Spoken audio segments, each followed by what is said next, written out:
Hi friends, welcome back to our channel. ನಾನು ನಿಮ್ಮ ಶಿಲ್ಪ. Friends, ನಾನು ಇವತ್ತಿನ ವಿಡಿಯೋದಲ್ಲಿ ಲೈನಿಂಗ್ ಬ್ಲೌಸು ಯಾವ ಥರ ಕಟ್ ಮಾಡ್ಕೊಳ್ಳೋದಂತ ತೋರಿಸ್ಕೊಡ್ತಾ ಇದ್ದೀನಿ. ಈ ವಿಡಿಯೋನ ಎಲ್ಲೂ ಸ್ಕಿಪ್ ಮಾಡಬೇಡಿ, ಪೂರ್ತಿಯಾಗಿ ನೋಡಿ, ಆವಾಗ ನಿಮಗೆ ಅರ್ಥ ಆಗುತ್ತೆ. ನಾನು ಯಾವ ವಿಧಾನದಲ್ಲಿ ಕಟ್ ಮಾಡ್ತೀನಿ ಅನ್ನೋದನ್ನು ನಾನು ಇವತ್ತಿನ ವಿಡಿಯೋದಲ್ಲಿ ತೋರಿಸ್ತೀನಿ. ಹಾಗಾದರೆ ಬನ್ನಿ ಇವತ್ತಿನ ವಿಡಿಯೋ ಶುರು ಮಾಡೋಣ. ನೋಡಿ, ಲೈನಿಂಗ್ ತೊಗೊಂಡಿದ್ದೀನಿ, ಹಾಗೆ ಮೇನ್ ಪೀಸು ಅಳತೆ ಬ್ಲೌಸು ಇಷ್ಟು ತಗೋಬೇಕು. ಲೈನಿಂಗ್ ಬಂದುಬಿಟ್ಟು ನಾನಿಲ್ಲಿ 1 ಮೀಟ್ರ್ ತೊಗೊಂಡಿದ್ದೀನಿ. ಈಗ ಲೈನಿಂಗ್ನ ಈ ಥರ ಓಪನ್ ಮಾಡ್ಕೊಬೇಕು. ನೋಡಿ, ವಿಡಿಯೋದಲ್ಲಿ ತೋರಿಸ್ತಾ ಇರೋ ಥರ ಈ ಥರ ಫುಲ್ ಓಪನ್ ಮಾಡ್ಕೊಳ್ಳಿ. ಈ ಥರ ಓಪನ್ ಮಾಡಿಕೊಂಡು ಅಳತೆ ಬ್ಲೌಸ್ ತೊಗೋಬೇಕು. ಅಳತೆ ಬ್ಲೌಸ್ನ ನೋಡಿ ಈ ಥರ ಬ್ಯಾಕು ಮೇಲೆ ಬರೋ ಥರ ಹಾಕ್ಕೊಂಡು ಈ ಥರ ನೀಟಾಗಿ ಬ್ಲೌಸ್ನ ಅಡ್ಜಸ್ಟ್ ಮಾಡ್ಕೊಬೇಕು. ನೀಟಾಗಿ ಫ್ಲಾಟ್ ಮಾಡ್ಕೊಳ್ಳಿ. ವಿಡಿಯೋದಲ್ಲಿ ತೋರಿಸ್ತಾ ಇದ್ದೀನಲ್ಲ, ಅದೇ ಥರ ನೀವು ಫ್ಲಾಟ್ ಮಾಡ್ಕೊಳ್ಳಿ. ನೆಕ್ಕು ನೀಟಾಗಿ, ನೆಕ್ ಯಾವ ಥರ ಇರುತ್ತೋ ಅದೇ ಥರನೇ ಇಟ್ಕೊಳ್ಳಿ. ನೀಟಾಗಿ ಈ ಥರ ನಾವು ಅಡ್ಜಸ್ಟ್ ಮಾಡ್ಕೊಬೇಕು.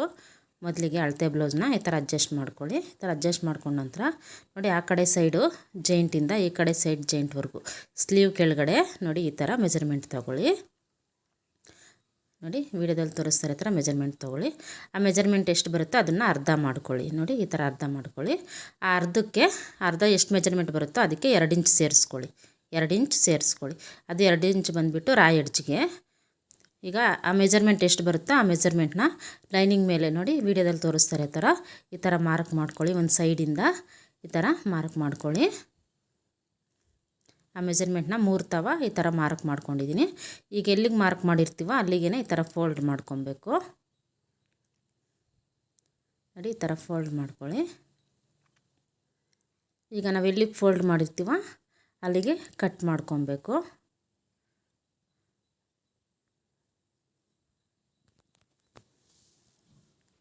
ಈ ಥರ ಕಟ್ ಮಾಡ್ಕೊಳ್ಳಿ. ನೋಡಿ, ಅದು ಸ್ಲೀವ್ಗೆ ಸೈಡ್ಗೆ ಎತ್ತಿಟ್ಕೊಳ್ಳಿ. ಈಗ ಇದು ಫೋಲ್ಡ್ ಮಾಡ್ಕೊಂಡಿದ್ವಲ್ಲ ಅದನ್ನು ನೋಡಿ, ಈಗ 2 ಇರುತ್ತೆ, ಅದನ್ನು ಇನ್ನೊಂದು ಫೋಲ್ಡ್ ಮಾಡ್ಕೊಳ್ಳಿ. ಆವಾಗ 4 ಆಗುತ್ತೆ. ಫ್ರಂಟು ಬ್ಯಾಕು ಎರಡೂ ಕಟ್ ಮಾಡ್ಕೊಬೋದು. ಈ ಥರ ನೀಟಾಗಿ ಅಡ್ಜಸ್ಟ್ ಮಾಡಿಕೊಂಡು ಈಗ ಅಳತೆ ಬ್ಲೌಸ್ ತಗೊಳ್ಳಿ. ಅಳತೆ ಬ್ಲೌಸ್ ತಗೊಂಡು ಬ್ಯಾಕು ನೋಡಿ, ಬ್ಯಾಕ್ನ ಈ ಥರ ಇಟ್ಕೊಳ್ಳಿ. ಈ ಥರ ಇಟ್ಕೊಂಡು ಮೇಲ್ಗಡೆ ಶೋಲ್ಡ್ರ್ ಅಟ್ಯಾಚ್ ಮಾಡಿರ್ತೀವಲ್ಲ ಅಲ್ಲಿಂದ ಕೆಳಕ್ಕೆ ಇದು ಒಂದು ಮೆಜರ್ಮೆಂಟ್ ತೊಗೋಬೇಕು. ನೋಡಿ, ಈ ಥರ ಮೆಜರ್ಮೆಂಟ್ನ ತಗೊಳ್ಳಿ. ವಿಡಿಯೋದಲ್ಲಿ ತೋರಿಸ್ತಾ ಇರೋ ಥರ ಬ್ಲೌಸ್ನ ನೀಟಾಗಿ ಫ್ಲಾಟ್ ಮಾಡಿಕೊಂಡು ಮೆಜರ್ಮೆಂಟ್ ತೊಗೊಳ್ಳಿ. ಆ ಮೆಜರ್ಮೆಂಟ್ ಎಷ್ಟು ಬರುತ್ತೋ ಅದಕ್ಕೆ 1 ಇಂಚ್ ಸೇರಿಸ್ಕೊಂಡು ನಾವು ಲೆಂತ್ನ ಡ್ರಾ ಮಾಡ್ಕೊಬೇಕು. ನೋಡಿ, ಆ ಮೆಜರ್ಮೆಂಟ್ ಎಷ್ಟು ಬರುತ್ತೋ ಅದಕ್ಕೆ 1 ಇಂಚ್ ಸೇರಿಸ್ಕೊಂಡು ಈ ಥರ ಮೇಲ್ಗಡೆಯಿಂದ ಈ ಥರ ಮಾರ್ಕ್ ಮಾಡ್ಕೊತಾ ಇದ್ದೀನಿ. ಅದೇ ಮಾರ್ಕ್ನ ಈ ಎಡ್ಜಲ್ಲೂ ಮಾರ್ಕ್ ಮಾಡ್ಕೋಬೇಕು. ಈ ಥರ ಮಾರ್ಕ್ ಮಾಡಿಕೊಂಡು ಇದನ್ನು ಸ್ಟ್ರೈಟಕ್ಕೆ ಒಂದು ಲೈನ್ನ ಡ್ರಾ ಮಾಡ್ಕೊಬೇಕು. ಕೆಳಗಡೆ ನೋಡಿ, ಕೆಳಗಡೆ ಒಂದು ಪೀಸ್ ಇದೆಯಲ್ಲ ಅದ್ರ ಮೇಲೂ ಅದೆಲ್ಲಿಗೆ ನಾವು ಮಾರ್ಕ್ ಮಾಡಿರ್ತೀವೋ ಅಲ್ಲಿಗೆ ಈ ಥರ ಮಾರ್ಕ್ ಮಾಡ್ಕೊಳ್ಳಿ. ಅದನ್ನು ಸ್ಟ್ರೈಟಕ್ಕೆ ಒಂದು ಲೈನ್ ಡ್ರಾ ಮಾಡ್ಕೊಳ್ಳಿ. ನೋಡಿ, ಈ ಥರ. ಈಗ ನೆಕ್ಕು ಶೋಲ್ಡ್ರು ಡ್ರಾ ಮಾಡ್ಕೊಬೇಕು. ನೆಕ್ ಬಂದುಬಿಟ್ಟು 2.25 ಇಂಚು ಮಾರ್ಕ್ ಮಾಡ್ತಾಯಿದ್ದೀನಿ. ಚಿಕ್ಕ ಸೈಜ್ ಆಗಿರೋದ್ರಿಂದ 2.25ಗೆ ಮಾರ್ಕ್ ಮಾಡ್ತಾಯಿದ್ದೀನಿ. ಒಂದು ದೊಡ್ಡ ಸೈಜ್ ಆದರೆ 2.5 ಇಂಚಿಗೆ ಮಾರ್ಕ್ ಮಾಡ್ಕೊಳ್ಳಿ. ಶೋಲ್ಡ್ರು ನೋಡಿ, ಶೋಲ್ಡ್ರು ಅಳತೆ ಬ್ಲೌಸಿಂದ ಚೆಕ್ ಮಾಡ್ಕೊಬೇಕು. ನೋಡಿ, ಅದೆಷ್ಟಿದೆಯೋ ಅದಕ್ಕೆ ಒಂದು 1/4 ಇಂಚ್ ಸೇರಿಸ್ಕೊಳ್ಳಿ. ನೆಕ್ ಒಳಗಡೆ ಹೋಗಿರುತ್ತೆ, ಕಚ್ಚಾ ಹೋಗಿರುತ್ತಲ್ಲ ನೆಕ್ ಒಳಗಡೆ, ಅದಕ್ಕೆ ಒಂದು 1/4 ಇಂಚ್ ಸೇರಿಸ್ಕೊಳ್ಳಿ. ನನಗಿಲ್ಲಿ 3 ಇಂಚ್ ಬಂದಿದೆ, 3 ಇಂಚು ಮಾರ್ಕ್ ಮಾಡ್ಕೊಂಡಿದ್ದೀನಿ. ಈಗ ಆರ್ಮೋಲ್ ಡೌನಿಗೆ ಮಾರ್ಕ್ ಮಾಡ್ಕೊಬೇಕು. ದೊಡ್ಡ ಸೈಜ್ ಆದರೆ 6 ಇಂಚಿಗೆ ಮಾರ್ಕ್ ಮಾಡ್ಕೊಬೇಕು. ಚಿಕ್ಕ ಸೈಜ್ ಆದರೆ 5ವರೆಗೆ ಈ ಥರ ಮಾರ್ಕ್ ಮಾಡ್ಕೊಳ್ಳಿ. ಅದೇ ಮಾರ್ಕ್ನ ಈ ಸೈಡು ನೋಡಿ ಇಲ್ಲೂ ಒಂದು ಮಾರ್ಕ್ ಮಾಡ್ಕೊಳ್ಳಿ. ಆ ಕಡೆ ಎಷ್ಟು ಮಾಡ್ಕೊಂಡಿರ್ತೀವೋ ಅಷ್ಟಿಗೆ ಮಾರ್ಕ್ ಮಾಡಿಕೊಂಡು ಇಲ್ಲಿ ಒಂದು ಸ್ಟ್ರೈಟಿಗೆ ಒಂದು ಲೈನ್ ಡ್ರಾ ಮಾಡ್ಕೊಳ್ಳಿ. ಈ ಥರ ಲೈನ್ನ ಡ್ರಾ ಮಾಡಿಕೊಂಡು ಆ ಕಾರ್ನರಲ್ಲಿ 1/4 ಇಂಚಿಗೆ ಮಾರ್ಕ್ ಮಾಡ್ಕೊಬೇಕು. ದೊಡ್ಡ ಸೈಜ್ ಆದರೆ 1.5 ಇಂಚು, ಚಿಕ್ಕ ಸೈಜಿಗೆ 1/4 ಇಂಚ್ ಸಾಕಾಗುತ್ತೆ. ಈಗ ಅಲ್ಲಿ ನೋಡಿ ಈ ಥರ ಮಾರ್ಕ್ ಮಾಡ್ಕೊಳ್ಳಿ. ವಿಡಿಯೋದಲ್ಲಿ ತೋರಿಸ್ತಾ ಇರೋ ಥರ ಮಾರ್ಕ್ ಮಾಡಿಕೊಂಡು ಇಲ್ಲಿ ನೋಡಿ ಈ ಥರ ಸ್ಕೇಲ್ನ ಇಟ್ಬಿಟ್ಟು ರೌಂಡ್ ಸ್ಕೇಲು ಈ ಥರ ಮಾರ್ಕ್ ಮಾಡ್ಕೊತಾ ಇದ್ದೀನಿ. ಆರ್ಮಲ್ ಸ್ಕೇಲ್ನ ಇಟ್ಟು ಮಾರ್ಕ್ ಮಾಡ್ಕೊಳ್ಳಿ. ಆರ್ಮಲ್ ಸ್ಕೇಲ್ ಇಲ್ಲ ಅಂದರೆ ಹಾಗೆ ಕೂಡ ನಾವು ಮಾರ್ಕ್ ಮಾಡ್ಕೊಬೋದು. ಈ ಥರ ಮಾರ್ಕ್ ಮಾಡ್ಕೊಳ್ಳಿ.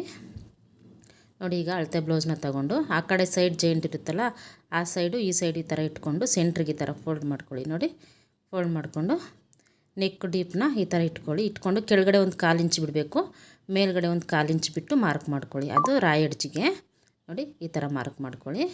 ಈ ಥರ ಮಾರ್ಕ್ ಮಾಡಿಕೊಂಡು ನೆಕ್ ಅಗಲ ಬಂದುಬಿಟ್ಟು 2.5 ಇಂಚಿಗೆ ಮಾರ್ಕ್ ಮಾಡ್ಕೊತಾ ಇದ್ದೀನಿ. ಮೇಲ್ಗಡೆ 2.25 ಮಾರ್ಕ್ ಮಾಡಿರ್ತೀವಲ್ಲ ಇದನ್ನು ಈ ಥರ ಸ್ಟ್ರೈಟಿಗೆ ಒಂದು ಲೈನ್ನ ಡ್ರಾ ಮಾಡಿಕೊಂಡು ಆ ಕಾರ್ನರಲ್ಲಿ ಚಿಕ್ಕದಾಗಿ ಒಂದು ಲೈನ್ನ ಡ್ರಾ ಮಾಡಿಕೊಂಡು ನೋಡಿ ಈ ಥರ ಹಾರ್ಮಲ್ ಸ್ಕೇಲ್ನ ತೊಗೊಂಡು ಈ ಥರ ಇಟ್ಕೊಂಡು ರೌಂಡ್ ಮಾಡ್ಕೊಳ್ಳಿ. ಈ ಥರ ಸ್ಕೇಲ್ ಇಲ್ಲ ಅಂದ್ರೂ ನಾವು ರೌಂಡ್ ಮಾಡ್ಕೊಬೋದು. ಈ ಥರ ರೌಂಡ್ ಮಾಡ್ಕೊಳ್ಳಿ. ಈಗ ಕಟ್ ಮಾಡ್ಕೊಬೇಕು. ಕೆಳಗಡೆ ಒಂದು ಪೀಸ್ ಇರುತ್ತಲ್ಲ ಅದನ್ನು ಕಟ್ ಮಾಡಬಾರ್ದು, ಮೇಲ್ಗಡೆ ಪೀಸ್ ಮಾತ್ರ ಕಟ್ ಮಾಡ್ಕೊಳ್ಳಿ. ನೋಡಿ ಒಂದು ಕಟ್ ಮಾಡಿದ್ದೀನಿ, ಕೆಳಗಡೆ ಇರೋದು ಕಟ್ ಮಾಡಬಾರ್ದು, ಅದು ಫ್ರಂಟ್ ಕಟ್ ಮಾಡ್ಕೊಬೇಕು ಅದ್ರ ಮೇಲೆ, ಅದಕ್ಕೇ ಅದನ್ನು ಹಂಗೆ ಬಿಡಬೇಕು. ಈಗ ಬ್ಯಾಕ್ ಯಾವ ಥರ ಮಾರ್ಕ್ ಮಾಡಿರ್ತೀವಿ ಆ ಥರ ಕಟ್ ಮಾಡ್ಕೊಬೇಕು. ಆರ್ಮೋಲ್ ಮಾತ್ರ ಫ್ರಂಟು ಬ್ಯಾಕ್ ಎರಡೂ ಒಂದೇ ಸಲ ಕಟ್ ಮಾಡ್ಕೊಂಬಿಡಿ. ನೋಡಿ ಈ ಥರ ಕಟ್ ಮಾಡ್ಕೊಳ್ಳಿ. ಈಗ ನೆಕ್ ರೌಂಡು ಯಾವ ಥರ ಇರುತ್ತೋ ಅದೇ ಥರನೇ ಕಟ್ ಮಾಡ್ಕೊಳ್ಳಿ. ಕೆಳಗಡೆ ಪೀಸು ಕಟ್ ಮಾಡಬಾರ್ದು, ಮೇಲ್ಗಡೆ ಪೀಸ್ ಮಾತ್ರ ಕಟ್ ಮಾಡ್ಕೊಳ್ಳಿ. ಈ ಥರ ಕಟ್ ಮಾಡ್ಕೊಳ್ಳಿ. ಈಗ ಇದನ್ನು ಓಪನ್ ಮಾಡಿ ಅಲ್ಲಿ ಫೋಲ್ಡಿಂಗ್ ಹಾಕಿರ್ತೀವಲ್ಲ ಆ ಫೋಲ್ಡಿಂಗ್ ಹತ್ರ ಕರೆಕ್ಟಾಗಿ ಒಂದು ಮಾರ್ಕ್ ಮಾಡ್ಕೊಳ್ಳಿ. ಈಗ ನೋಡಿ ಫ್ರಂಟ್ನ ಈ ಥರ ಓಪನ್ ಮಾಡಿ ತೆಗೆದುಬಿಡಬೇಕು. ನೋಡಿ ಫ್ರಂಟ್ನ ತೆಗೆದುಬಿಡಿ. ಈಗ ನೋಡಿ ಆವಾಗೆ ಮಾರ್ಕ್ ಮಾಡ್ಕೊಂಡಿದ್ವಲ್ಲ ನಾವು ಲೆಂತು, ಆ ಮಾರ್ಕ್ ತಾವಿಂದ ಮೇಲಕ್ಕೆ 2 ಇಂಚಿಗೆ ಮಾರ್ಕ್ ಮಾಡ್ಕೊಬೇಕು. 2 ಇಂಚಿಗೆ ಈ ಥರ ಮಾರ್ಕ್ ಮಾಡ್ಕೊಳ್ಳಿ. ಈ ಸೈಡು 2 ಇಂಚಿಗೆ ಮಾರ್ಕ್ ಮಾಡಿಕೊಂಡು ಇದನ್ನು ಸ್ಟ್ರೈಟಿಗೆ ಒಂದು ಲೈನ್ನ ಡ್ರಾ ಮಾಡ್ಕೊಳ್ಳಿ. ಈ ಥರ ಲೈನ್ನ ಡ್ರಾ ಮಾಡ್ಕೊಂಡ ನಂತರ ನೋಡಿ ಆ ಮಾರ್ಕಿಂದ ಮೇಲಕ್ಕೆ 1 ಇಂಚಿಗೆ ಮಾರ್ಕ್ ಮಾಡ್ಕೊಳ್ಳಿ. 2 ಇಂಚಿಗೆ ಮಾರ್ಕ್ ಮಾಡಿರ್ತೀವಲ್ಲ ಅಲ್ಲಿಂದ ಮೇಲಕ್ಕೆ 1 ಇಂಚಿಗೆ ಮಾರ್ಕ್ ಮಾಡ್ಕೊಳ್ಳಿ. ಈ ಕಡೆ ಸೈಡಿಂದ ನೋಡಿ ಈ ಥರ ಟೇಪ್ನ ಇಟ್ಕೊಂಡು 2 ಇಂಚಿಗೆ ಮಾರ್ಕ್ ಮಾಡ್ಕೊಳ್ಳಿ. ಈಗ ಅಲ್ಲಿ 1/2 ಇಂಚಿಗೆ ಮೇಲಕ್ಕೆ ಮಾರ್ಕ್ ಮಾಡ್ಕೊಳ್ಳಿ. ಈಗ ನೋಡಿ ಶೇಪ್ ಬೆಲ್ಟು ಮಾರ್ಕ್ ಮಾಡ್ಕೊಬೇಕು. ನೋಡಿ ಈ ಥರ ವಿಡಿಯೋದಲ್ಲಿ ತೋರಿಸ್ತಾ ಇರೋ ಥರ ಈ ಥರ ಮಾರ್ಕ್ ಮಾಡ್ಕೊಳ್ಳಿ. ಈ ಥರ ಮಾರ್ಕ್ ಮಾಡ್ಕೊಂಡು ಈಗ ಫ್ರಂಟು ನೆಕ್ನ ಮಾರ್ಕ್ ಮಾಡ್ಕೊಬೇಕು. ಅಳತೆ ಬ್ಲೌಸ್ನ ತಗೊಂಡು ನೋಡಿ ಈ ಥರ ಹಾಕ್ಕೊಳ್ಳಿ. ಈ ಥರ ಹಾಕ್ಕೊಂಡು ಮೇಲ್ಗಡೆ ಶೋಲ್ಡರ್ ಅಟ್ಯಾಚ್ ಮಾಡಿರ್ತೀವಲ್ಲ ಅಲ್ಲಿಂದ ನೆಕ್ ಡೀಪ್ನ ನೋಡಿ ವಿಡಿಯೋದಲ್ಲಿ ತೋರಿಸ್ತಾ ಇರೋ ಥರ ಈ ಥರ ಮೆಜರ್ ಮಾಡ್ಕೊಳ್ಳಿ. ನೋಡಿ ಈ ಥರ ಆ ನೆಕ್ ಡೀಪು ಎಷ್ಟಿದೆಯೋ ನೋಡ್ಕೊಳ್ಳಿ ಅಲ್ಲಿಗೆ. ನೋಡಿ ವಿಡಿಯೋದಲ್ಲಿ ತೋರಿಸ್ತಾ ಇದ್ದೀನಲ್ಲ ಅಲ್ಲಿಗೆ ನೆಕ್ ಡೀಪ್ನ ನೋಡ್ಕೊಳ್ಳಿ. ನೋಡಿಕೊಂಡು ಅದು ಮೆಜರ್ಮೆಂಟ್ ಎಷ್ಟು ಬರುತ್ತೋ ಅದನ್ನು ನೋಡಿ ಇಲ್ಲಿ ಮಾರ್ಕ್ ಮಾಡ್ಕೊಳ್ಳಿ. ಈ ಥರ ಮಾರ್ಕ್ ಮಾಡಿಕೊಂಡು ಇಲ್ಲಿಂದ 2.5 ಇಂಚಿಗೆ ಮಾರ್ಕ್ ಮಾಡ್ಕೊಬೇಕು. ಈ ಥರ ಮಾರ್ಕ್ ಮಾಡಿಕೊಂಡು ಮೇಲೆ ಬಂದುಬಿಟ್ಟು 2.25ಗೆ ಮಾರ್ಕ್ ಮಾಡ್ಕೊಳ್ಳಿ. ಆವಾಗ ಶೋಲ್ಡರ್ ಅನ್ನೋದು ಡ್ರಾಪ್ ಆಗೋಲ್ಲ. ಈ ಥರ ಮಾರ್ಕ್ ಮಾಡ್ಕೊಳ್ಳಿ. ಈಗ ಸ್ಟ್ರೈಟಿಗೆ ಒಂದು ಲೈನ್ನ ಡ್ರಾ ಮಾಡ್ಕೊಬೇಕು. ಈ ಕಾರ್ನರಲ್ಲಿ ಚಿಕ್ಕದಾಗಿ ಒಂದು ಲೈನ್ನ ಡ್ರಾ ಮಾಡಿಕೊಂಡು ಇಲ್ಲಿ ರೌಂಡ್ ಶೇಪ್ನ ಡ್ರಾ ಮಾಡ್ಕೊಳ್ಳಿ. ಈ ಥರ ರೌಂಡ್ ಶೇಪ್ನ ಡ್ರಾ ಮಾಡಿಕೊಂಡು ಈಗ ನಾವು ಯಾವ ಥರ ಮಾರ್ಕ್ ಮಾಡಿರ್ತೀವೋ ಅದೇ ಥರನೇ ಕಟ್ ಮಾಡ್ಕೊಬೇಕು.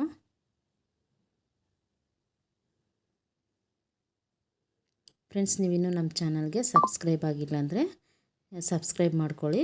ಹಾಗೆ ಪಕ್ಕದಲ್ಲಿ ಬರೋ ಬೆಲ್ ಐಕನ್ನ ಆನಲ್ಲಿ ಇಟ್ಕೊಳ್ಳಿ. ವಿಡಿಯೋ ಇಷ್ಟ ಆದರೆ ಲೈಕ್ ಮಾಡಿ, ಶೇರ್ ಮಾಡಿ. ಅಳದಿ ಆ ಶೇಪ್ ಬೆಲ್ಟ್ಗೆ ಯೂಸ್ ಆಗುತ್ತೆ, ಅದು ಸೈಡ್ಗೆ ಎತ್ತಿಟ್ಕೊಳ್ಳಿ. ಈಗ ಎಕ್ಸ್ಟ್ರಾ ಪೀಸ್ ಇತ್ತಲ್ಲ ಸ್ವಲ್ಪ ಅವಾಗೆ ಕಟ್ ಮಾಡಿ ತೆಗೆದಿದ್ವಲ್ಲ ಅದನ್ನು ತಗೊಂಡು ಈ ಥರ ಫೋಲ್ಡಿಂಗ್ ಹಾಕ್ಕೊಳ್ಳಿ. ಈ ಥರ ಫೋಲ್ಡಿಂಗ್ ಹಾಕ್ಕೊಂಡು ಇದನ್ನು ಇನ್ನೊಂದು ಫೋಲ್ಡ್ ಮಾಡ್ಕೊಬೇಕು. ಈ ಥರ ನೋಡಿ, ಬಟ್ಟೆ ಜಾಸ್ತಿ ಇದ್ದರೆ ಆ ಥರ ಲಾಸ್ಟ್ವರೆಗೂ ಫೋಲ್ಡ್ ಮಾಡ್ಕೊಬೋದು. ಇದು ಬಟ್ಟೆ ಸ್ವಲ್ಪ ಕಮ್ಮಿ ಬರುತ್ತೆ, ಅದಕ್ಕೆ ನೋಡಿ ಈ ಥರ ಸ್ವಲ್ಪ ಕಮ್ಮಿ ಫೋಲ್ಡ್ ಮಾಡ್ಕೊತಾ ಇದ್ದೀನಿ. ಅಲ್ಲಿ ಜೈಂಟ್ ಹಾಕ್ಕೊಳ್ಳೋಕ್ಕೆ ಸ್ಲೀವ್ ಜೈಂಟ್ ಬರುತ್ತೆ. ಈಗ ಕೆಳಗಡೆ ಸ್ಟ್ರೈಟಕ್ಕೆ ಒಂದು ಲೈನ್ನ ಡ್ರಾ ಮಾಡ್ಕೊಳ್ಳಿ. ಈಗ ಲೈನ್ನ ಡ್ರಾ ಮಾಡಿಕೊಂಡು ಎಕ್ಸ್ಟ್ರಾ ಇರೋದನ್ನು ನೀಟಾಗಿ ಟ್ರಿಮ್ ಮಾಡಿ ತೆಗೆದುಬಿಡಬೇಕು. ಈ ಥರ ತೆಗೆದುಬಿಡಿ. ಈಗ ಅಳತೆ ಬ್ಲೌಸಿಂದ ಸ್ಲೀವು ಲೆಂತ್ ಎಷ್ಟಿದೆ ಅಂತ ನೋಡ್ಕೊಬೇಕು. ಸ್ಲೀವ್ ಜಾಯಿಂಟ್ ಮಾಡಿರ್ತೀವಲ್ಲ ಅಲ್ಲಿಂದ ನೋಡಿ, ಅಲ್ಲಿಂದ ಈ ಥರ ಕೆಳಕ್ಕೆ ಮೆಜರ್ಮೆಂಟ್ ತಗೊಳ್ಳಿ. ನೋಡಿ ಆ ಮೆಜರ್ಮೆಂಟ್ ಎಷ್ಟು ಬರುತ್ತೋ ಅದಕ್ಕೆ 1 ಇಂಚ್ ಸೇರಿಸ್ಕೊಂಡು ಮಾರ್ಕ್ ಮಾಡ್ಕೊಳ್ಳಿ. ನಿಮಗೆ ಅಳತೆ ಬ್ಲೌಸಲ್ಲಿ ಎಷ್ಟು ಮೆಜರ್ಮೆಂಟ್ ಬರುತ್ತೋ ಅದಕ್ಕೆ 1 ಇಂಚ್ ಸೇರಿಸ್ಕೊಂಡು ಮಾರ್ಕ್ ಮಾಡ್ಕೊಳ್ಳಿ. ಅದೇ ಮಾರ್ಕ್ನ ಈ ಸೈಡ್ ಅಂತ ಮಾರ್ಕ್ ಮಾಡಿಕೊಂಡು ಇದನ್ನು ಸ್ಟ್ರೈಟಕ್ಕೆ ಒಂದು ಲೈನ್ನ ಡ್ರಾ ಮಾಡ್ಕೊಬೇಕು. ನೋಡಿ ಈ ಥರ ಮಾರ್ಕ್ ಮಾಡಿಕೊಂಡು ಸ್ಲೀವ್ ಡೌನಿಗೆ ಬಂದುಬಿಟ್ಟು 3 ಇಂಚಿಗೆ ಮಾರ್ಕ್ ಮಾಡ್ತಾಯಿದ್ದೀನಿ. ಅದೇ ದೊಡ್ಡ ಸೈಜ್ ಆದರೆ 3.25 ಇಂಚಿಗೆ ಮಾರ್ಕ್ ಮಾಡ್ಕೊಬೇಕು. ನಾನಿಲ್ಲಿ 3 ಇಂಚಿಗೆ ಮಾರ್ಕ್ ಮಾಡ್ತಾಯಿದ್ದೀನಿ. ಈ ಥರ ಮಾರ್ಕ್ ಮಾಡ್ಕೊಳ್ಳಿ. ಈಗ ಇದನ್ನು ಸ್ಟ್ರೈಟಕ್ಕೆ ಒಂದು ಲೈನ್ನ ಡ್ರಾ ಮಾಡ್ಕೊಳ್ಳಿ. ಈ ಥರ ಲೈನ್ನ ಡ್ರಾ ಮಾಡ್ಕೊಂಡ ನಂತರ ನೋಡಿ ಅಳತೆ ಬ್ಲೌಸ್ನ ತೊಗೊಂಡು ಈ ಥರ ಇಟ್ಕೊಳ್ಳಿ. ಸ್ಲೀವು ಈ ಥರ ಇಟ್ಕೊಂಡು ನೋಡಿ ವಿಡಿಯೋದಲ್ಲಿ ತೋರಿಸ್ತಾ ಇರೋ ಥರ ಈ ಥರ ಇಟ್ಕೊಂಡು ಅದೆಲ್ಲಿಗೆ ಬರುತ್ತೆ ಅಲ್ಲಿಗೆ ಈ ಥರ ಮಾರ್ಕ್ ಮಾಡ್ಕೊಳ್ಳಿ. ನೋಡಿ ಇಲ್ಲೂ ಅಷ್ಟೇ ಜೈಂಟು ಸೈಡ್ ಜೈಂಟ್ ಎಲ್ಲಿಗೆ ಬರುತ್ತೋ ಅಲ್ಲಿಗೆ ಒಂದು ಮಾರ್ಕ್ ಮಾಡ್ಕೊಳ್ಳಿ. ಈ ಥರ ಮಾರ್ಕ್ ಮಾಡ್ಕೊಳ್ಳಿ. ಈಗ ಆ ಮಾರ್ಕ್ನ ಈ ಮಾರ್ಕ್ನ ಈ ಥರ ಲೈನ್ನ ಡ್ರಾ ಮಾಡ್ಕೊಬೇಕು.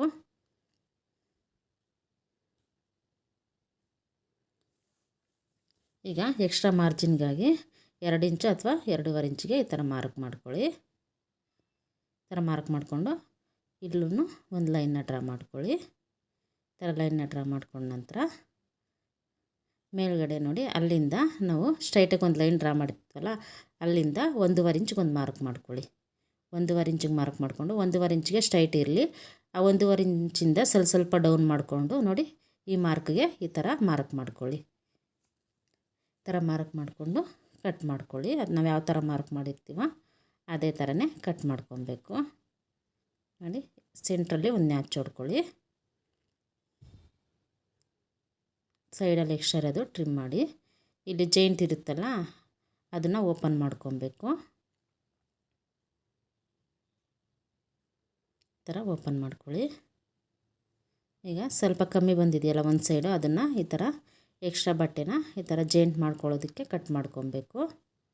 ನೋಡಿ ವಿಡಿಯೋದಲ್ಲಿ ತೋರಿಸ್ತಾ ಇರೋ ಥರ ಈ ಥರ ಇಟ್ಕೊಂಡು ಈ ಥರ ಕಟ್ ಮಾಡ್ಕೊಳ್ಳಿ.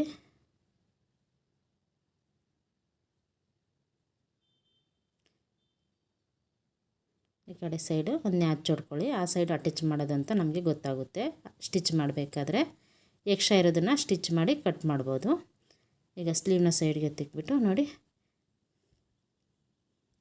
ಈಗ ಶೇಪ್ ಬೆಲ್ಟ್ಗಳು ಕಟ್ ಮಾಡ್ಕೊಬೇಕು.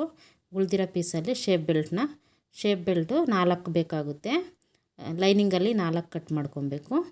ಹಾಗೆ ಮೇನ್ ಪೀಸಲ್ಲಿ 2, ಆ ಕಡೆ 3 ಈ ಕಡೆ 3, ಟೋಟಲ್ ನಮಗೆ 6 ಶೇಪ್ ಬೆಲ್ಟ್ಗಳು ಬೇಕಾಗ್ತವೆ. ಈ ಥರ ಶೇಪ್ ಬೆಲ್ಟ್ನ ಕಟ್ ಮಾಡ್ಕೊಳ್ಳಿ.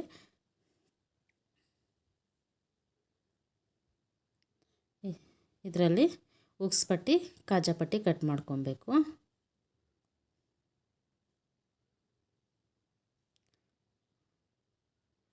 ನೋಡಿ ಕಾಜಾ ಪಟ್ಟಿ ಅಗಲ ಬಂದುಬಿಟ್ಟು 3.5 ಇಂಚಿಗೆ ಕಟ್ ಮಾಡ್ಕೊತಾ ಇದ್ದೀನಿ. ಉಕ್ಸ್ ಪಟ್ಟಿ ನೋಡಿ ಇದರಲ್ಲಿ ಉಕ್ಸ್ ಪಟ್ಟಿ ಕಟ್ ಮಾಡ್ಕೊತಾ ಇದ್ದೀನಿ. ಉಕ್ಸ್ ಪಟ್ಟಿ ಬಂದುಬಿಟ್ಟು 2.5 ಇಂಚು. ಈ ಥರ 2.5 ಇಂಚಿಗೆ ಮಾರ್ಕ್ ಮಾಡಿಕೊಂಡು ಕಟ್ ಮಾಡ್ಕೊಬೇಕು. ಈಗ ಮೇನ್ ಪೀಸ್ನ ತಗೊಂಡು ನೋಡಿ ಈ ಥರ ಓಪನ್ ಮಾಡಿಕೊಂಡು ಇದನ್ನು ಒಂದು ಫೋಲ್ಡಿಂಗ್ ಮಾಡ್ಕೊಳ್ಳಿ. ನೋಡಿ ಈ ಥರ ಫೋಲ್ಡ್ ಮಾಡ್ಕೊಳ್ಳಿ. ಈ ಥರ ಫೋಲ್ಡ್ ಮಾಡಿಕೊಂಡು ನಾವು ಅವಾಗ ಕಟ್ ಮಾಡಿರ್ತೀವಲ್ಲ ಫ್ರಂಟು ಬ್ಯಾಕ್ನ ತಗೊಳ್ಳಿ. ಲೈನಿಂಗ್ ಕಟ್ ಮಾಡಿಟ್ಟಿದ್ವಲ್ಲ ಅದನ್ನು ಫ್ರಂಟು ಬ್ಯಾಕು ತಗೊಂಡು ನೋಡಿ ಬ್ಯಾಕ್ನ ಈ ಥರ ಇಟ್ಕೊಳ್ಳಿ. ಫಸ್ಟ್ ಬ್ಯಾಕ್ ಈ ಥರ ಇಟ್ಕೊಂಡು ಆನಂತರ ಇನ್ನೊಂದು ಸೈಡು ನೋಡಿ ಫ್ರಂಟು ಈ ಥರ ಇಟ್ಕೊಳ್ಳಿ. ವಿಡಿಯೋದಲ್ಲಿ ತೋರಿಸ್ತಾ ಇರೋ ಥರ ಈ ಥರ ಇಟ್ಕೊಂಡು ಈಗ ಕಟ್ ಮಾಡ್ಕೊಬೇಕು. ನೆಕ್ ಡೀಪ್ ಕಟ್ ಮಾಡಬಾರ್ದು. ನೆಕ್ ಡೀಪು ಕಟ್ ಮಾಡ್ದಿರ ಈ ಥರ ನೋಡಿ ಶೋಲ್ಡರ್ ತಾವಿಂದ ಈ ಥರ ಕಟ್ ಮಾಡ್ಕೊಳ್ಳಿ. ಲೈನಿಂಗ್ ಎಷ್ಟಿರುತ್ತೋ ಅದ್ರ ಸುತ್ತಲೂ ಒಂದು 1/4 ಇಂಚು ಬಟ್ಟೆ ಬಿಟ್ಟು ಕಟ್ ಮಾಡ್ಕೊಳ್ಳಿ. ಲೈನಿಂಗ್ ಎಷ್ಟಿದೆಯೋ ಅಷ್ಟಕ್ಕೆ ಕಟ್ ಮಾಡ್ಕೊಬಾರ್ದು. ಸ್ವಲ್ಪ ಮೇನ್ ಪೀಸು ಎಕ್ಸ್ಟ್ರಾ ಇರಬೇಕು. ಈ ಥರ ಕಟ್ ಮಾಡ್ಕೊಳ್ಳಿ.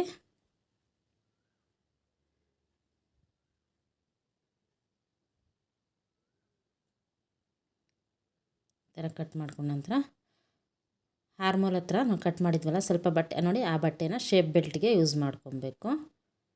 ಅದು ಕ್ರಾಸ್ ಇರುತ್ತಲ್ಲ ಅದನ್ನು ಸ್ಟ್ರೈಟಕ್ಕೆ ಈ ಥರ ಕಟ್ ಮಾಡ್ಕೊಳ್ಳಿ. ನೋಡಿ ಇದು ಶೇಪ್ ಬೆಲ್ಟ್ಗೆ ಯೂಸ್ ಆಗುತ್ತೆ.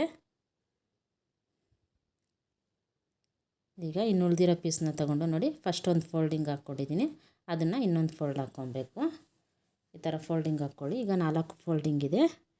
ಈಗ ಸ್ಲೀವ್ನ ತಗೊಂಡು ಇದ್ರ ಮೇಲೆ ಇಟ್ಕೊಳ್ಳಿ. ಈ ಥರ ಇಟ್ಕೊಳ್ಳಿ. ನೋಡಿ ಇಷ್ಟು ಕಮ್ಮಿ ಬರುತ್ತೆ, ಅದಕ್ಕೆ ಜೈಂಟ್ ಹಾಕ್ಕೊಬೇಕು ನಾವು ಸ್ಟಿಚ್ಚಿಂಗಲ್ಲಿ. ಇವಾಗ ಕಟ್ ಮಾಡಬೇಕಾದ್ರೆ ಈಗ ಸ್ಲೀವ್ಗಿಂತೂ ಸ್ವಲ್ಪ ಎಕ್ಸ್ಟ್ರಾ ಬಟ್ಟೆ ಬಿಟ್ಕೊಂಡು ಈ ಥರ ಕಟ್ ಮಾಡ್ಕೊಳ್ಳಿ. ಲೈನಿಂಗಿಂತೂ ಸ್ವಲ್ಪ ಎಕ್ಸ್ಟ್ರಾ ಇರಲಿ. ಇಲ್ಲಿ ಒಂದು ಕ್ಲೋಸ್ ಇರುತ್ತಲ್ಲ ಅದನ್ನು ಈ ಥರ ಓಪನ್ ಮಾಡ್ಕೊಳ್ಳಿ. ನೋಡಿ ಆ ಪೀಸ್ನ ತಗೊಂಡು ಈ ಥರ ಇಟ್ಕೊಳ್ಳಿ. ಈ ಥರ ಇಟ್ಕೊಂಡು ನಮ್ಗೆ ಎಷ್ಟು ಕಮ್ಮಿ ಇರುತ್ತೋ ಅಷ್ಟಕ್ಕೆ ಈ ಥರ ಕಟ್ ಮಾಡ್ಕೊಳ್ಳಿ. ಸ್ವಲ್ಪ ಎಕ್ಸ್ಟ್ರಾ ಇದ್ರೂ ಎಲ್ಲ ಸ್ಟಿಚ್ ಆದಮೇಲೆ ತೆಗೆದು ಕಟ್ ಮಾಡ್ಬೋದು. ಈ ಥರ ಕಟ್ ಮಾಡ್ಕೊಳ್ಳಿ. 4 ಪೀಸು ಕಟ್ ಮಾಡ್ಕೊಂಡಿದ್ದೀನಿ. 2 ಸ್ಲೀವ್ಗೂ ಒಂದೊಂದು ಸ್ಲೀವ್ಗೆ 2 ಈ ಥರ ಕಟ್ ಮಾಡ್ಕೊಳ್ಳಿ. ಈಗ ಸ್ಲೀವನ್ನು ಕಟ್ ಮಾಡಿದ್ದಾಯಿತು. ನೋಡಿ ಫ್ರಂಟು ಬ್ಯಾಕು, ಇದು ಬ್ಯಾಕು ಫ್ರಂಟು, ಇದು ಬಂದುಬಿಟ್ಟು ಸ್ಲೀವು, ಅದು ಶೇಪ್ ಬೆಲ್ಟು ಮತ್ತು ಉಕ್ಸ್ ಪಟ್ಟಿ, ಕಾಜಾಪಟ್ಟಿ ಎಲ್ಲನೂ ಕಟ್ ಆಯ್ತಲ್ಲ, ನೋಡಿದ್ರಲ್ಲ. ಕಟ್ಟಿಂಗ್ ಇವತ್ತಿನ ವೀಡಿಯೋದಲ್ಲಿ ತೋರಿಸಿದ್ದೀನಿ. ಸ್ಟಿಚ್ಚಿಂಗು ನೆಕ್ಸ್ಟ್ ವೀಡಿಯೋದಲ್ಲಿ ತೋರಿಸ್ತೀನಿ. ವೀಡಿಯೋ ಇಷ್ಟ ಆದರೆ ಲೈಕ್ ಮಾಡಿ, ಸಬ್ಸ್ಕ್ರೈಬ್ ಮಾಡ್ಕೊಳ್ಳಿ.